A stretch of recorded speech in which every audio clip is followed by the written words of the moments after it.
살찌기 쉬운 환경하고 그 조건에 놓인 분들이 바로 폐경이 가까운 갱년기 중년 여성들입니다. 나야.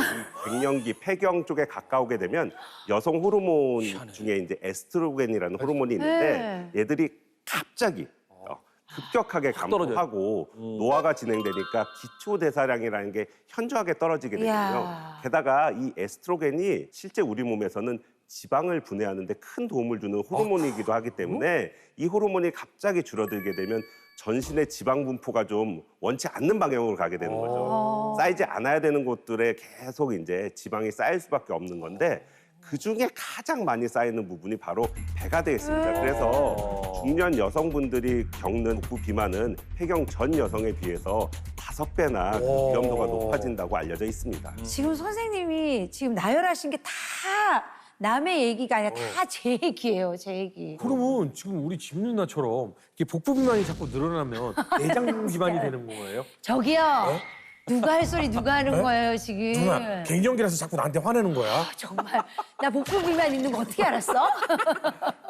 그러면 무조건 이건 다 내장 지방이 쌓인 거예요? 꼭 그렇지만도 않습니다. 그게 이게 단순히 이제 체중이라든지 그다음에 이제 허리 둘레만 가지고 우리가 비만을 판단할 수 없다는 게 이제 최근에 또 학설이 되겠는데요. 최근에 이제 많이들 나오고 있는 얘기 중에 이제 마른 비만. 실제 몸무게는 많지 않은데 진짜 무섭다 그러던데. 마른 비만이라는 분들은 이제 근육이 거의 없는 분들.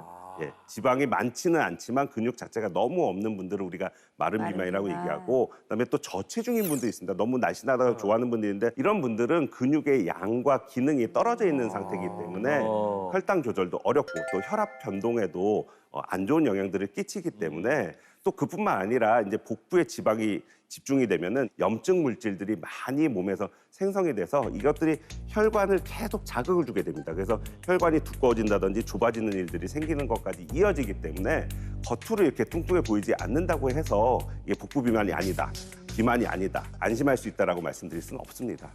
또 하나 중요한 게 있습니다. 뭡니까? 뭐예요? 행복.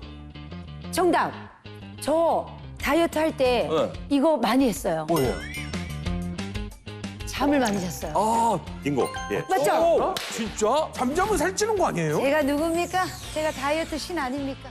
아무리 우리가 적게 먹고 많이 운동을 한다고 한들 양질의 수면, 좋은 잠을 자지 않으면 삼박자가 완성되지 않는 거거든요. 짜야 되는구나. 여러분들은 하루에 몇 시간씩 주무세요? 저 같은 경우는 요즘 빨리 자면은 1시, 2시에 잤다가 일어나면 6시 반이에요. 제가 선생님 최근에 다시 요요가 와고 살이 안 빠지는 거예요. 근데 예전에 했던 그 식단하고 운동을 똑같이 하는데도 살이 너무 안 빠지는 거예요.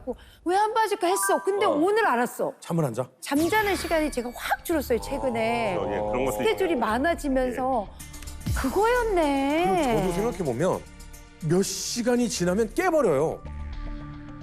성인의 권장 수면 시간이 8시간 전후가 되는데요. 8시간 너무 많이 자는 거 아니에요, 선생님? 아닙니다. 8시간이라고 명시가 되어 있긴 합니다. 물론 낮잠을 많이 자는 것보다는 밤잠에 일찍 드는 게 포인트가 되겠습니다. 맞아. 실제로 10시 이전에 취침을 취하는 사람들은 비만의 유병률이 가장 낮았고요. 새벽 2시에서 6시 사이에 자는 사람들은 비만율이 1.35배, 그러니까 35% 많이 생기게 되는 거고 그중에서도 복부 비만이 1.38배로 높다고 합니다.